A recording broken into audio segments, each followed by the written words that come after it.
तो गाइस आज हम बात करेंगे लुकिसम के चैप्टर नंबर 540 के बारे में और उम्मीद करता हूँ कि आपने पिछला वाला चैप्टर देख लिया होगा। तो खैर आज की वीडियो की शुरुआत में हम देखते हैं जैक ग्योन-ना ने बहुत ही आराम से नुकीले पंजे वाले बंदे को फाइट में हरा दिया होता है और उसके मुंह के ऊपर बैठ रखा होता है। जैक ग्योन-ना यहाँ पे बैठे बैठे अपने मन में बस यही बात बोल रहा होता है कि जेम्स ने उसको साफ मना करा था फाइट करने के लिए, लेकिन उसके बावजूद भी उसने यहाँ पे फाइट कर ली है और ये चीज कहीं ना कहीं उसके लिए दिक्कत वाली है। बट उसके यहाँ पे फाइट करने से क्या ही दिक्कत आ जाएगी ये हमें नहीं बताया गया है। लेकिन इन्हीं लोगों के पीछे जो एक और बंदा होता है जो कि नुकीले पंजे वाले का एक तरीके का स्टूडेंट होता है और इसने एली से मार खाई थी। ये बंदा अपने टीचर को ऐसी हारी हुई हालत में देख के अपने मन में कहता है, इस बात का कोई सेंस नहीं बनता, इन्होंने बड़े भाई को भी हरा दिया, मुझे जल्दी से यहाँ से भाग के मदद बुलानी होगी, चाहे कुछ भी हो जाए, इन लोगों को हमारे बिजनेस के बारे में पता नहीं चलना चाहिए। ये बंदा अभी यहाँ से भागने की कोशिश कर रहा होता है, इतने में ही इसके पीछे एली आ जाता है और कहता है, क्या वाह यहाँ से भागने की कोशिश कर रहा है, चल चुपचाप से मेरे पीछे आ। नहीं मैं नहीं आऊंगा। अच्छा कैसे नहीं आएगा, तुझे आना पड़ेगा।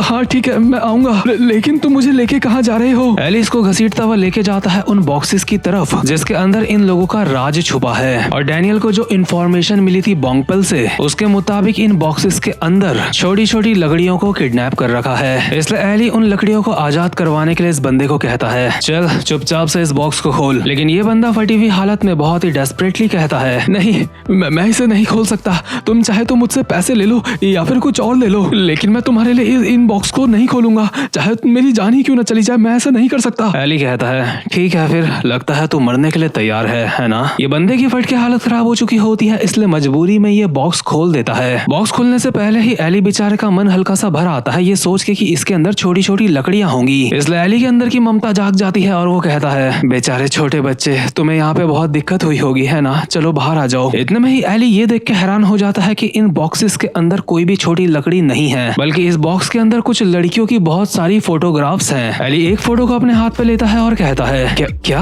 आखिर ये सब कुछ क्या है? दूसरा बंदा कहता है, क्या तुम देख के नहीं बता सकते, ये के-पॉप आइडल्स की फोटोग्राफ्स हैं। एली कहता है, तो सच में तुम्हारा बिजनेस ये है? हाँ वैसे सच बताऊं तो ये फोटोज नकली हैं, लेकिन तुम्हें नहीं पता कि इस बिजनेस से हमें कितना ज्यादा फायदा होता है। इसका मतलब तो ये कह रहा है तुम छोटी लकड़ियों की ट्रैफिकिंग नहीं करते हो है ना? कि क्या आखिर हम ऐसा काम क्यों करेंगे? वैसे भी अगर हम छोटी लकड़ियों को इन बॉक्सेस के अंदर डालेंगे तो वो मर जाएंगी। वैसे भी एक जिंदा ह्यूमन के साथ ऐसा करना एक क्राइम होता है, हम ऐसा क्यों करेंगे? उस तरीके के काम करना तो हमने बहुत लंबे समय से छोड़ दिया है। हाँ वो सब तो ठीक है, लेकिन ये काम भी इलीगल है। हाँ लेकिन कम से कम तुम्हारे कहने के मुताबिक हम छोटी लकड़ियों के साथ ऐसा तो नहीं करते ना, ये उससे तो अच्छा ही है। अबे अगर तुम ऐसा काम करते थे तो तुम मुझसे इतनी फाइट क्यों कर रहा था बे? क्या सिर्फ इन फोटोग्राफ्स को बचाने के लिए तो ऐसे पागलों की तरह फाइट कर रहा था मुझसे? हाँ वो हम नहीं चाहते थे कि किसी को पता चले कि हम ये काम कर रहे हैं। यानी कि कुल मिला के डैनियल लोगों को गलत इन्फॉर्मेशन मिली है और इस चीज की प्रिडिक्शन मैंने पहले भी कर दी थी और उस चीज को किसी और डिटेल वीडियो में आपको थ्योरी में बता दूंगा। तो खैर ये सब कुछ जानने के बाद एली अपने मन में कहता है, क्या ये लोग इस तरीके का बिजनेस कर रहे थे? जितना हम लोग सोच रहे थे ये बिजनेस उतना भी खतरनाक या फिर बुरा नहीं है। मुझे ये फोटो डैनियल पार्क को जाके देनी चाहिए, लगता है शायद हम इन लोगों के बारे में कुछ गलत सोच रहे हैं। वहीं दूसरी तरफ डैनियल शैंगबेक को कहता है, तुझे मैं अपने हाथों से मारूंगा। लेकिन शैंगबेक बहुत ही रिलैक्स होकर डैनियल को कहता है, ओए क्या इससे पहले आज तक तूने किसी को जान से मारा है? मुझे तेरे अंदर का जोश सच में पसंद आया।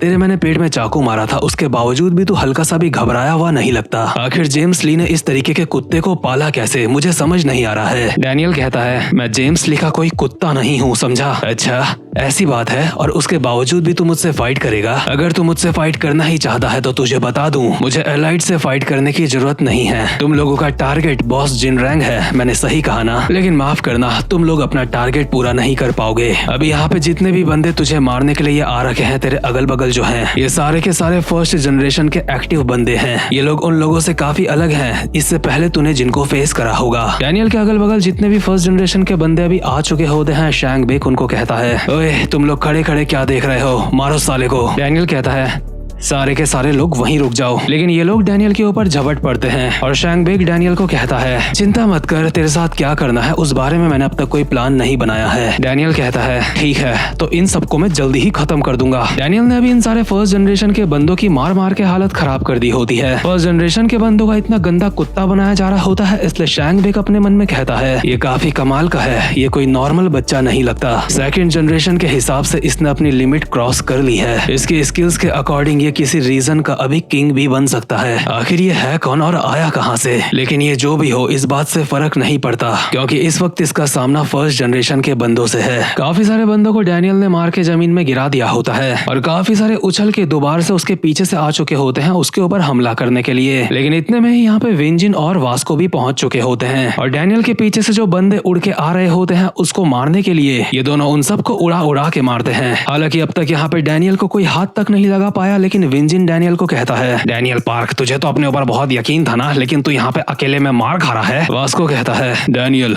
हम यहाँ पे तुम्हारी मदद करने के लिए आ रखे हैं, हम इन सबको सबक सिखाएंगे। डैनियल कहता है, तो क्या सारे के सारे लोग यहाँ पे आए हो? वास्को कहता है, ये लोग उनसे अलग लगते हैं जिनसे हमने नॉर्मली कभी फाइट करी होगी। आखिर इन अंकल लोगों की दिक्कत क्या है? ये हमसे लड़ क्यों रहे हैं? क्या ये सारे के सारे जिनरैंग गैंग के फाइटर्स हैं? डैनियल कहता है, तुम दोनों जिस बार में गए थे वहाँ के हेड को तुमने हैंडल कर लिया था। मुझे पूरा यकीन है वहाँ पे भी फर्स्ट जनरेशन का कोई ना कोई बंदा आया होगा तुमसे फाइट करने के लिए। हाँ, वहाँ पे भी फर्स्ट जनरेशन का एक बंदा फाइट करने के लिए आया था, लेकिन क्या? लेकिन मुझे नहीं पता कि आखिर वो बंदा हम दोनों को यहाँ पे क्यों लेके आ गया। मुझे लगता है हमें काफी ज्यादा चौकन्ना रहने की जरूरत है। और अभी हम देखते हैं जिनरैंग गैंग के नंबर 3 के बंदे को, यानी कि जुनशॉक होंग, और यही बंदा वास्को और विंजिन को यहाँ पे लेके आया है। यहाँ पे आते ही जुनशॉक शैंगबेक को कहता है, शैंगबेक तुम्हारे कहने के मुताबिक मैं इन लोगों को यहाँ पे लेके आ गया हूँ। शैंगबेक कहता है, क्या तू यहाँ पे आ गया? मुझे तो लगा था तुझे पूरी रात लगने वाली है ये काम करने के लिए। और हाँ, मुझे सिर्फ शैंगबेक कह के मत बुला, तुझे इज्जत से मेरा नाम लेना चाहिए। लेकिन जुनशॉक इस बात का कोई भी जवाब नहीं देता, ना ही उसका नाम इज्जत से लेता है। इसलिए शैंगबेक कहता है, लगता है तू सिर्फ बॉस जिनरैंग की ही इज्जत करता है, मेरी नहीं करता है ना? तेरे साथ हमेशा से यही दिक्कत रही है, तू सिर्फ बड़े भाई जिनरैंग के सामने ही अपना सर झुकाता है। जुनशॉक होंग, आखिर तू मेरी बात सुन भी रहा है या फिर नहीं? तू कुछ जवाब क्यों नहीं देता? ये सब कुछ कहने के बावजूद भी जुनशॉक इसकी बात का कोई जवाब नहीं देता और शैंगबेक कहता है, खैर जो भी हो, यहाँ पे लाके इनको तूने काफी अच्छा काम करा है, ये सब कुछ हमारे लिए करना काफी ज्यादा जरूरी था। लेकिन जुनशॉक शैंगबेक की तरफ आ रहा होता है और कहता है, मेरे सामने से हट जा। शैंगबेक कहता है, लगता है तू सच में मेरी बात नहीं सुन रहा था, है ना? एक तरीके से इन दोनों के बीच में गर्मा गर्मी चल रही होती है, इन दोनों की भी यहाँ पे फाइट हो सकती है। इसलिए जिनरैंग गैंग का एक बंदा इनको कहता है, बॉस शैंगबेक, बॉस जुनशॉक, मुझे नहीं लगता आप दोनों के लड़ने के लिए ये बिल्कुल सही वक्त होगा, अभी हमें ये नहीं करना है। शैंगबेक कहता है, हाँ मुझे पता है। जुनशॉक, तू इस बारे में क्या सोचता है? हाँ, इन बच्चों को देख के मुझे नहीं लगता कि ये कोई मामूली बच्चे हैं। तो क्या तू चाहता है कि तेरे लिए इनसे मैं फाइट करूं? जुनशॉक शैंगबेक के कंधे में हाथ रखता है और आगे की तरफ आके कहता है, तुम नंबर 2 हो, तुम्हारी कुछ सेल्फ रिस्पेक्ट है, तुम ऐसे ही किसी से फाइट नहीं कर सकते। यानी कि वास्को लोगों से जुनशॉक फाइट करने वाला है। डैनियल विंजिन को कहता है, तुम लोगों को यही बंदा यहाँ पे लेके आया था, है ना? लेकिन एक मिनट, इसका नाम जुनशॉक होंग है। हाँ, तो क्या हुआ? क्या तुम इसको जानते हो? डैनियल को याद आता है, ये तो वही बंदा है जिसके बारे में वो बंदा बात कर रहा था जिससे डैनियल ने एरिना में फाइट करी थी, और उस एरिना वाले बंदे के हिसाब से ये काफी ज्यादा ताकतवर बंदा है। तो खैर, जुनशॉक अभी डैनियल लोगों के बीच में खड़ा होता है और इन तीनों को ही कहता है, सारे के सारे मेरे ऊपर एक साथ हमला कर सकते हो। विंजिन कहता है, अबे साले पागल वागल हो चुका है क्या? तू चाहता है हम सारे एक साथ तुझसे फाइट करें? तेरे ये हीरो बनने की चक्कर में तू यहाँ पे मर भी सकता है इस तरीके से। बच्चे, क्या हुआ?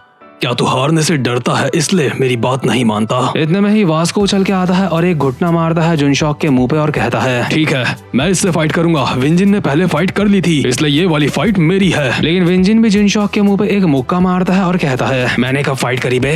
वो तो मैं बस ऐसे ही मजे कर रहा था, ये बंदा मेरा शिकार है, इसको छुइयो मत। इतने में ही वास्को विंजिन के आगे आके जुनशॉक की कनपट्टी में एक खतरनाक सी लात मारता है और कहता है, मैंने कहा इससे बाहर रह, ये मेरा दुश्मन है। इसी के साथ जुनशॉक के पेट में पड़ता है वास्को का एक खतरनाक सा मुक्का। वास्को जुनशॉक की गुद्दी पकड़ के उसके ऊपर इस्तेमाल करता है ब्रैक डैक की फॉरबिडन टेक्निक नंबर 8 का, और इस टेक्निक के साथ वास्को ने जुनशॉक के मुंह पे घुटने ही घुटने बजा दिए होते हैं। हालांकि वास्को का ये हमला काफी ज्यादा खतरनाक होता है और जुनशॉक को काफी ज्यादा डैमेज भी पहुंचा होता है, इसलिए वास्को को ऐसा लग रहा होता है कि अब तक तो इसकी बत्ती गुल हो ही गई होगी। लेकिन जुनशॉक इतना ज्यादा डैमेज लेने के बावजूद भी अपने कपड़े झाड़ते हुए कहता है, ठीक है, अगला कौन है? लेकिन वास्को अब भी शांत नहीं हुआ होता, वो दोबारा से ब्रैक डैक की फॉरबिडन टेक्निक का इस्तेमाल करता है और इस बार वो जुनशॉक के एक कंप्रेस्ड लो किक मारने वाला होता है, और ये किक इतनी ज्यादा खतरनाक होती है कि आज तक जिसके भी ये पड़ी है उसकी काफी बुरी हालत हो चुकी है। एक बारी वास्को ने सिर्फ इसी एक लात से एक बंदे की दोनों टांग तोड़ दी थी, और यही खतरनाक सी लात वास्को घुमा के इस बंदे के ऊपर मार देता है। लेकिन इतनी ज्यादा खतरनाक लात पड़ने के बावजूद भी जुनशॉक वास्को के मुंह पे घुमा के एक मुक्का मार के उसको पीछे फेंक देता है और कहता है, ठीक है,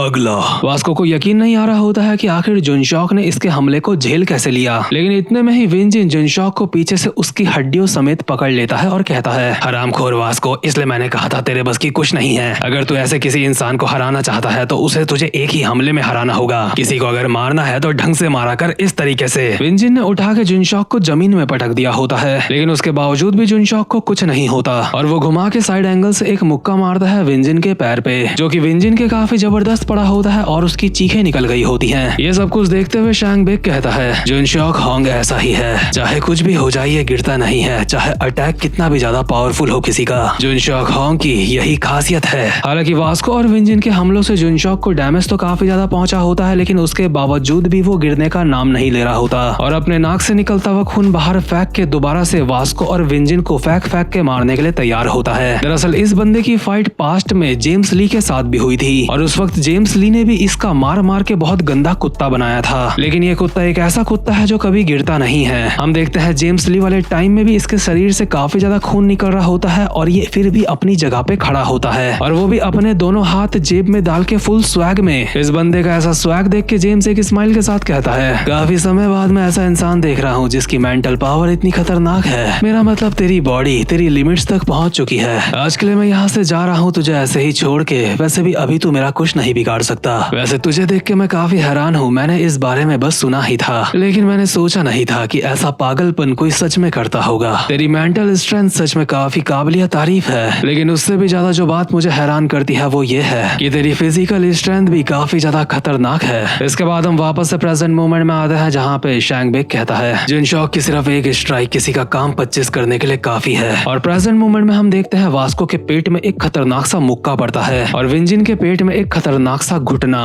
और सिर्फ इतने से हमलों से वास्को और विंजिन की हालत बुरी तरीके से खराब हो चुकी होती है। उनको ऐसा लग रहा होता है जैसे उनकी बॉडी फट जाएगी। इस बात का एहसास शैंग बेक को भी हो चुका होता है और वो कहता है, वो हमला जुनशॉक होंग का हमला है। इसका मतलब तुम लोग पहले ही हार चुके हो। मैंने पहले भी कहा था सेकंड जनरेशन फर्स्ट जनरेशन को नहीं हरा सकती। लेकिन डैनियल अपनी आंखों के सामने जो कुछ देख रहा होता है ये काफी हैरान करने वाला होता है उसके लिए। जहाँ वास्को और विंजिन अब भी मार खा रहे होते हैं, उनको देख के डैनियल अपने मन में कहता है, ये काफी अजीब बात है, आखिर ऐसा क्यों हो रहा है, मुझे समझ नहीं आ रहा है। वास्को विंजिन आखिर इन दोनों के साथ चल क्या रहा है, मुझे समझ नहीं आ रहा है। आखिर वो दोनों इस तरीके के एक दुश्मन से फाइट करने में इतना जूझ क्यों रहे हैं। इसलिए वास्को और विंजिन को पिटता देख डैनियल जुनशॉक के सामने आके उसके मुंह पे एक खतरनाक सा मुक्का बजा देता है। इसके बाद हम एक पुराना सीन देखते हैं जहाँ पे जेम्स ली डैनियल को बोल रहा था, मिस्टर डैनियल पार्क, क्या तुमने इस बारे में सोचा, क्या तुमने सोचा कि अब तुम कितने ज्यादा ताकतवर हो चुके हो। गन की ट्रेनिंग के बाद से तुम्हें कभी भी मौका नहीं मिला कि तुम अपनी दूसरी बॉडी के साथ किसी से फाइट कर सको। इसका मतलब अपनी परफेक्ट बॉडी के साथ तुमने ठीक से अभी किसी से फाइट नहीं करी है गन की ट्रेनिंग के बाद। इसलिए मेरा तुमसे एक सवाल है, मुझे बताओ, अगर तुम परफेक्ट बॉडी से किसी के साथ फाइट करोगे, उसके साथ गन की ट्रेनिंग को मिला दोगे, तो तुम्हें क्या लगता है कि तुम कितने ज्यादा ताकतवर होंगे।